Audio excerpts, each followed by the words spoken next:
नमस्कार, मैं हूं डॉक्टर प्रसून। महाराष्ट्र में मोदी के नेतृत्व वाली एनडीए गठबंधन ने पूर्ण बहुमत प्राप्त कर लिया है। हालांकि अभी नतीजे आ रहे हैं, लेकिन जो आंकड़ों की माने तो उसमें पूर्ण बहुमत मिल चुका है। हालांकि झारखंड में एनडीए गठबंधन को मुंह की खानी पड़ी है। और यूपी विधानसभा की बात करें तो यूपी विधानसभा उपचुनाव के रुझानों में बीजेपी 6 सीटों पर, उसकी सहयोगी आरएलडी 1 सीटों पर, यानी बीजेपी 9 में से 7 सीटों पर आगे है।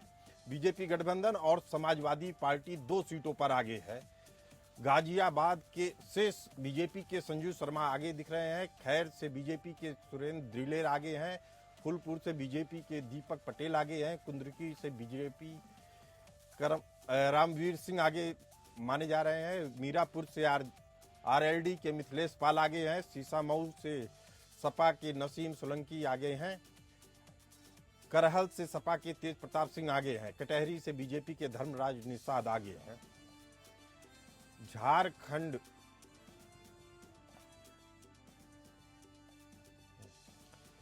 यूपी उपचुनाव की बात करें तो यानी 9 में से 7 सीटें बीजेपी गठबंधन की झोली में जा रही हैं।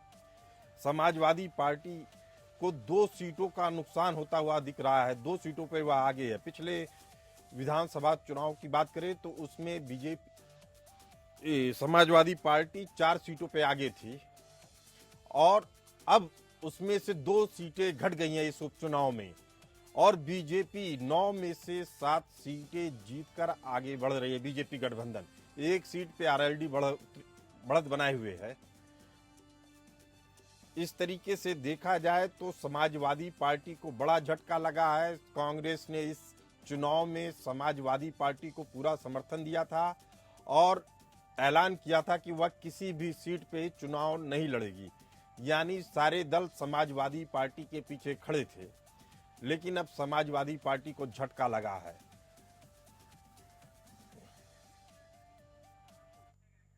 अब बात झारखंड की। झारखंड विधानसभा की 81 सीटों की मतगणना रुझानों में इंडिया गठबंधन को बहुमत मिला है। इंडिया गठबंधन 50 सीटों पर आगे है। एनडीए 29 सीटों पर आगे है। महागठबंधन से जेएमएम 30 सीटों पर आगे है। कांग्रेस को 14 सीटों पर बढ़त है। महागठबंधन से आरजेडी 5 सीटों पर आगे है। एनडीए से बीजेपी 25 सीटों पर बढ़त बनाए हुए। एनडीए से ऑल झारखंड स्टूडेंट यूनियन 2 सीटों पर आगे है। झारखंड में मामला हालांकि अभी भी कांटे का चल रहा है। कुछ सीटों पे कुछ 100 वोटों से बढ़त या घट दिख रही है, लेकिन साफ है कि अभी फिलहाल झारखंड मुक्ति मोर्चा वाली हेमंत सोरेन वाली सरकार दोबारा रिपीट होने जा रही है। आपको बता दें कि यह चुनाव माना जा रहा था कि बीजेपी की झोली में जा रहा है, लेकिन झारखंड से बीजेपी को बड़ी निराशा मिल रही है।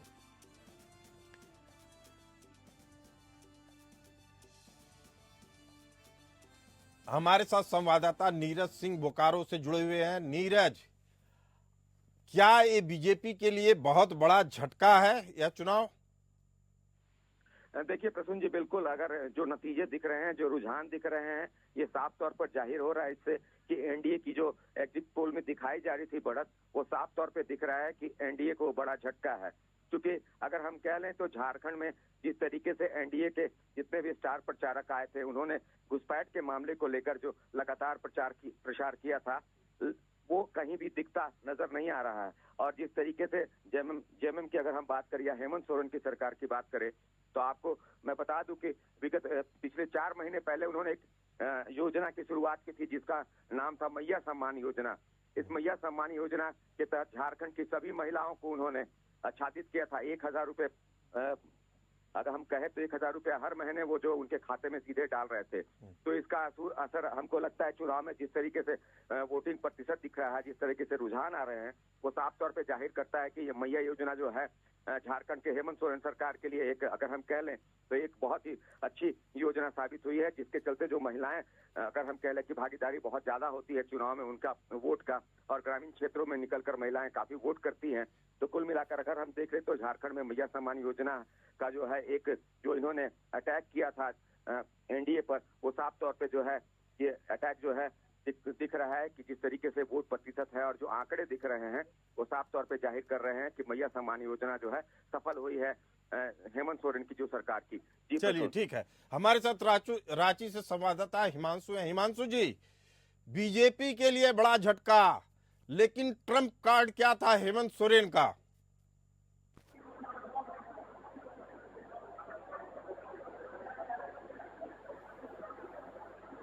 रांची से हिमांशु हमारे साथ जुड़े हुए हैं, हमारे संवाददाता। हिमांशु जी, क्या आपको हमारी आवाज मिल रही है? जी जी मिल रही है। झारखंड में बीजेपी को बड़ा झटका लगा है। हेमंत सोरेन का कौन सा ट्रम्प कार्ड था, कौन सा तुरुप का इक्का था जो चल निकला? तो मैया योजना जो है वो बहुत प्रभाव किया इसका चुनाव में। और ये रांची के 7 सीटों में बोला जाए तो अभी रांची से बीजेपी के प्रत्याशी सीपी सिंह आगे चल रहे हैं। हटिया से कांग्रेस के प्रत्याशी अजय सहदेव जी आगे चल रहे हैं। तमाड़ से खिजड़ी से राजेश कश्यप कांग्रेस के प्रत्याशी हैं, वो भी आगे चल रहे हैं बीजेपी से। और तमाड़ से भी बीजेपी के प्रत्याशी आगे चल रहे हैं, जीतूराम मांझी जी चल रहे हैं आगे। ये तमाम अपडेट है सर। बताया जा रहा है कि कांग्रेस के प्रभारी गुलाम अहमद मीर रांची में ही मौजूद हैं। वह अपने कांग्रेस प्रदेश अध्यक्ष राजेश ठाकुर के साथ मिलकर मंत्रणा कर रहे हैं। ऐसा माना जा रहा है शासन बनने से पहले ही प्रेशर टैक्टिक्स शुरू हो गई है। जी जी देखिए, अभी वो कल शाम को वो आए हुए हैं और कल शाम से ये झारखंड में वो मौजूद है, रांची राजधानी में झारखंड के। चलिए हिमांशु जी, आपकी इस जानकारी के लिए बहुत बहुत धन्यवाद आपको। नीरज हमारे साथ मौजूद हैं बोकारो से। आपने नीरज बताया कि पूरी तरीके से अगर इस विजय का किसी को श्रेय जाता है तो मैया योजना को, लेकिन जिस तरीके से घुसपैठियों का मामला उठाया था वह कहां कमजोर पड़ गया नीरज? करें तो मास्टर स्ट्रोक जो है झारखंड में अगर हेमंत सोरेन की सरकार का सबसे बड़ा मास्टर स्ट्रोक है तो वो है मैया सम्मान योजना, जो जिसके बारे में हमने अभी थोड़ी देर पहले चर्चा की। मैया सम्मान योजना के तहत जितनी भी झारखंड की महिलाएं थी उनके खाते में सीधे तौर पे जो 1000 रुपए डाला गया, हम कह ले कि इस महीने भी जो है उनके खाते में 1000 रुपए गया। और साथ में जो उन्होंने घोषणा की है कि दिसंबर के बाद जब सरकार हमारी बन जाएगी तो 2500 रुपए सभी माताओं के जो भी मैया योजना के साथ आच्छादित लोग हैं उनके खाते में सीधे तौर पे ये जाएगा पैसा। तो कहीं ना कहीं ये जो झारखंड मुक्ति मोर्चा का और अगर हम कहें इंडिया गठबंधन का ये जो मास्टर स्ट्रोक है वो कहीं ना कहीं साफ तौर पर जो है धरातल पर फलीभूत होता हुआ दिख रहा है प्रसून। क्योंकि हालांकि अगर हम नीरज, भाजपा घुसपैठियों का मामला बताया जा रहा था, बड़ा मुद्दा है, आपने भी कई बार बताया घुसपैठिए बड़ा मुद्दा है, बीजेपी इसको मुद्दा बना रही थी, लेकिन क्या वह पूरी तरीके से मेटलाइज नहीं कर पाई? बिल्कुल, देखिए जिस तरीके से जो रुझान आ रहे हैं, जो मैंडेट मिल रहा है जनता का, ये घुसपैठियों का मामला कहीं से भी जो है धरातल पर नहीं दिख रहा है। क्योंकि हालांकि अगर हम बात करें झारखंड के डेमोग्राफी की बात करें, जो आदिवासियों की एक जनसंख्या थी, जो प्रतिशत उसका घड़ा था, वो साफ तौर पे जो है घुसपैठियों को लेकर लगातार वार किए जा रहे थे भाजपा की तरफ से। जितने भी बड़े नेता आए, हम कह ले तो प्रधानमंत्री तक भी आए मंच से, तो उन्होंने भी कहा कि जितने भी घुसपैठिए हैं अगर हमारी सरकार बनती है तो उनको जो है काबू किया जाएगा, उनको साफ तौर पे यहाँ से निकालने का काम किया जाएगा। लेकिन आप साफ तौर पे देख रहे हैं जो नतीजे अभी फिलहाल जो शुरुआती रुझान में जो नतीजे आ रहे हैं, ये साफ तौर पे लग रहा है कि घुसपैठियों का जो मामला था वो बीजेपी इसको भुनाने में कामयाब नहीं रही है। अगर कामयाब होती तो यह जो नतीजे दिख रहे हैं वो नतीजे नहीं दिखते प्रसून। चलिए ठीक है नीरज, आप पूरी जानकारी, आप पूरी स्थिति पे नजर बनाए रखिए, हम दोबारा आपसे फिर जुड़ेंगे। पूरी जानकारी के लिए आपका बहुत बहुत धन्यवाद। आपको बता दें कि यूपी उपचुनाव की बात करें तो 9 में से 7 सीटें बीजेपी की झोली में जाती दिख रही हैं। समाजवादी पार्टी को 2 सीटों पे बढ़त है, 2 सीटों का उनको नुकसान हो रहा है। राजस्थान उपचुनाव की बात करें तो 7 सीटों में से 4 बीजेपी को, 1 कांग्रेस को और 2 अन्य के खाते में जा रही है। बंगाल उपचुनाव में 6 सीटों पर चुनाव हुआ, जिसमें 6 की 6 सीटें टीएमसी के खाते में जा रही हैं। पंजाब में 4 सीटों में चुनाव हुए, जिसमें 2 कांग्रेस, 2 आम आदमी पार्टी के खाते में जाती दिख रही हैं। बिहार में 4 सीटों पे चुनाव हुए, जिसमें 2 सीटें एनडीए को, 1 अन्य को और 1 इंडिया गठबंधन को मिलता दिख रहा है। ये आंकड़ा है जो बता रहा है कि हर पार्टी को खुश होने के लिए कुछ ना कुछ मिला है, जनता ने कुछ ना कुछ दिया है, और हर पार्टी को निराश करने के लिए भी जनता ने एक संदेश दिया है। आपको बता दें कि महाराष्ट्र में भी बीजेपी को बड़ा फायदा हुआ है, जिसकी उम्मीद नहीं की जा रही थी। बिल्कुल उसी तर्ज पर जैसे झारखंड में इतना बड़ा झटका लगने की उम्मीद नहीं की जा रही थी, लेकिन जनता ने अपना मैंडेट दे दिया है और लग रहा है कि महाराष्ट्र में मोदी के नेतृत्व वाली एनडीए गठबंधन ने पूर्ण बहुमत का आंकड़ा पार कर लिया है। बड़ी खबर यह है कि असली शिवसेना के तौर पर महाराष्ट्र की जनता ने शिंदे वाली शिवसेना पर और असली एनसीपी के तौर पर अजीत पवार पर मोहर लगा दी है। चूंकि शिंदे वाली शिवसेना जो उद्धव ठाकरे की शिवसेना उससे 3 गुना से ज्यादा सीटें प्राप्त कर चुकी है, यही हाल अजीत पवार वाली एनसीपी पार्टी का है, जो शरद पवार की एनसीपी से 3 गुना ज्यादा सीटें प्राप्त कर ली है या प्राप्त कर रही है। वहीं झारखंड में जेएमएम के नेतृत्व वाली हेमंत सोरेन सरकार दूसरी बार सत्ता पर काबिज होती दिख रही है। हालांकि कई सीटों पर बीजेपी और जेएमएम में कांटे की टक्कर देखी जा रही है। ये आंकड़े लगातार बदल रहे हैं, लेकिन एक चीज तो साफ है कि महाराष्ट्र में बीजेपी या कहा जाए एनडीए गठबंधन ने पूरी तरीके से विपक्ष का सोपड़ा साफ कर दिया है।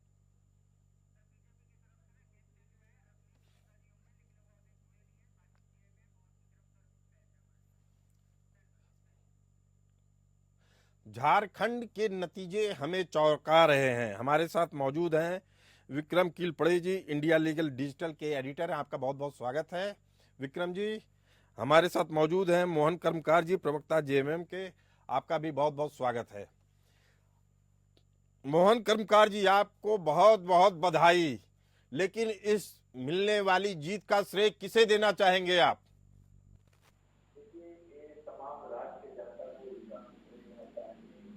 मोहन कर्मकार जी, हमारी आवाज आपको मिल रही है? जी जी जी जी। अब सबसे पहले तो झारखंड के मतदाताओं का जो हमें अपार समर्थन मिल रहा है इसका। मोहन जी, आपकी आवाज में कोई डिस्टरबेंस आ रही है, हम आपसे जुड़ेंगे दोबारा, लेकिन अभी हमारे साथ विक्रम जी हैं। विक्रम जी, इस जीत का श्रेय किसको मिलना चाहिए, मैया योजना को या बीजेपी ठीक से घुसपैठियों का मुद्दा नहीं उठा पाई, या क्या कारण रहे? देखिए, ये बहुत ही प्रो इनकम्बेंसी वोट लग रहा है अभी तक। दोनों स्टेट्स में प्रो इनकम्बेंसी वोट लगा है, और जो अभी तक ट्रेंड्स आ रहे हैं इनके अनुसार जो भी लीड्स हैं थोड़े बहुत बदल सकते हैं, पर 41 सीट्स के ऊपर जब ये है तो Hemant Soren should be credited for this. एक जो पोलराइजेशन वाला था, घुसपैठी वाला मामला था, वो शायद झारखंड की जनता को पसंद नहीं आई, और आप इलेक्शन देखेंगे तो ईस्ट सेंट्रल झारखंड में सिर्फ बीजेपी बच गई है। बाकी पूरा छोटा नागपुर, वहां ज्यादातर JMM has been very strong. लेकिन तो हेमंत सोरेन को ही मिलना चाहिए। हेमंत सोरेन को इसका क्रेडिट मिलना चाहिए, लेकिन हार का ठीकरा किसके सर पे फूटेगा? रत्नेश मिश्रा जी हमारे साथ मौजूद हैं, बीजेपी नेता रत्नेश मिश्रा। हार की जिम्मेदारी किसके सिर पे? देखिए प्रसून जी, आपको और साथी पैनलिस्टों को और देश की जनता को मेरी तरफ से नमस्कार। देखिए, सबसे पहले तो मैं ये कहूंगा कि महाराष्ट्र की जनता का बहुत बहुत धन्यवाद, जो उन्होंने हमें 2/3 बहुमत देने का काम किया है। झारखंड में हाँ, तो हम सरकार में नहीं आ रहे, लेकिन ये कहना कि हम हमारे मुद्दे गलत थे या हम किसी के ऊपर हार का ठीकरा फोड़ रहे, हो सकता है कि झारखंड की जनता ने हमारे मुद्दों पर असहमति जताई हो, लेकिन जिस प्रकार से हम वहां पर 2014 के बाद का भी अच्छा परफॉर्मेंस हमारा, हम 30+ सीटें जीत कर आएंगे। हम एक सरकार के तौर पर नहीं तो एक मजबूत विपक्ष के तौर पर बखूबी झारखंड की जनता की सेवा करेंगे। चलिए ठीक है, आपने अगर हार स्वीकार कर लिया है तो ठीक है। मोहन कर्मकार जी, क्या जीत की बधाई लेने के लिए आप तैयार हैं, और इसका क्रेडिट किसको देना चाहेंगे इस जीत का? देखिए, सबसे पहले तो हम झारखंड राज्य के मतदाताओं को इसका हम बधाई देना चाहेंगे, और साथ ही साथ जो हमारे इंडिया गठबंधन के माननीय मुख्यमंत्री हेमंत सोरेन जी का नेतृत्व को लोगों ने स्वीकार किया है, उनकी योजनाओं को लोगों ने स्वीकार किया है। और जिस तरह से कल्याणकारी योजनाओं को लेकर के जनता का जो उन्होंने बीच में इस संदेश को पहुंचाने का काम किया कि हम जनता के लिए काम कर रहे हैं, उसका अधिकार, उसका सम्मान के लिए हम काम कर रहे हैं और राज्य को हम आगे बढ़ाने के लिए निश्चित तौर पर अब सभी लोगों को साथ लेकर के हम आगे बढ़ रहे हैं। और इसका कहीं ना कहीं ये मैसेज पूरे जनता के बीच में राज्य में गया और जिसका अपार समर्थन जिसको राज्य के मुख्यमंत्री को, इंडिया गठबंधन को ये पूरी तरह से मिल रहा है। और जिस ढंग से हमारे कैप्टन रहे राज्य के मुख्यमंत्री माननीय हेमंत सोरेन जी और खास करके हमारे महिला नेत्री कल्पना सोरेन जी, जिस तरह से प्रचार प्रसार पूरे राज्य के भीतर में किए, सभी जगह पर जा करके कहीं ना कहीं इसका भी हमको जनता के बीच में एक अच्छा संदेश दिया। और हमने जो कल्याणकारी योजना को जो शुरुआत किए थे उसमें सबसे हिट अगर हुआ है तो मुख्यमंत्री महिला सम्मान योजना ये सबसे पहले हिट हुई। इसी तरह से आपका बिजली बिल माफ कराया गया है, 200 यूनिट तक फ्री किया गया है, किसान का 2 लाख रुपया माफ कराया गया है और इसी तरह से सर्वजन पेंशन है, कई तरह की योजनाएं तो आप कह रहे हैं कि जो ये रेवड़ी बांटी गई थी, फ्री बीज का मामला है जो अभी भी तमाम विवादों में घिरा हुआ, उसके सहारे आपने जीत दर्ज किया है।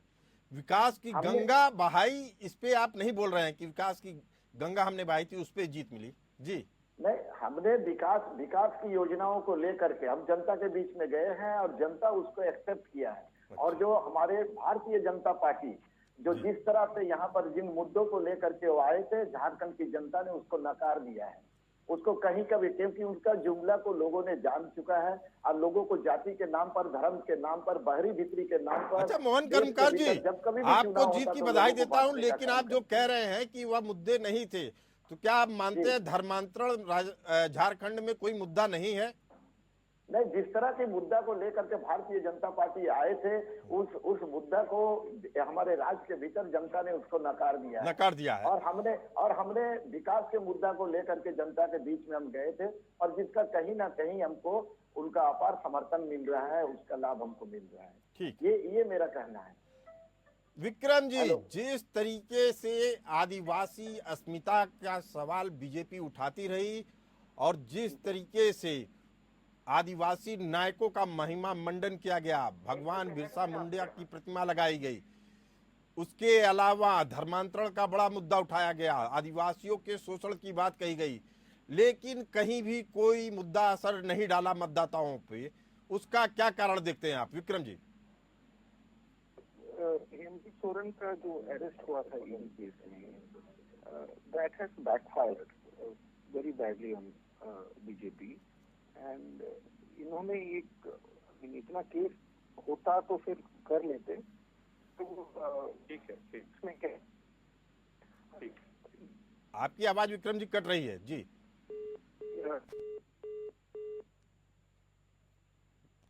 सिटिंग चीफ मिनिस्टर को अरेस्ट किया, बड़ी बात थी और उसका रिस्क जो लिया है वो बैकफायर हो गया। बस इसके आगे क्या,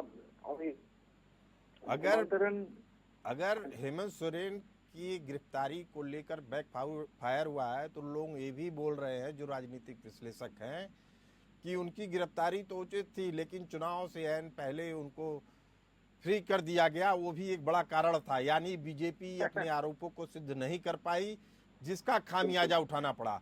अगर उनके ऊपर आरोप बने रहते तो शायद यह स्थिति नहीं होती। हो सकता है। पर देखिए कि हम जैसे मानते हैं कि पब्लिक के लिए कोई स्कीम अनाउंस किया तो वो विकास नहीं है, वो गलत है। Development will not be only buildings and bridges and roads. They can also be, schemes for the welfare of people. जैसे ये जो मैया सम्मान योजना है, जिसके अभी बढ़ने वाला है, क्योंकि हेमंत सोरेन ने बताया थे कि वो 1000 रुपए से 2500 कर देंगे उसको इलेक्शन होने के बाद, जीतने के बाद। विक्रम जी, इससे तो साफ है ना कि विकास मुद्दा नहीं रहा है। अगर आप गरीब के झोली में कुछ पैसे डालते हैं तो गरीब आपका सम्मान करता है। बड़ी बड़ी बातें करने वाले लोग फेल हो चुके हैं।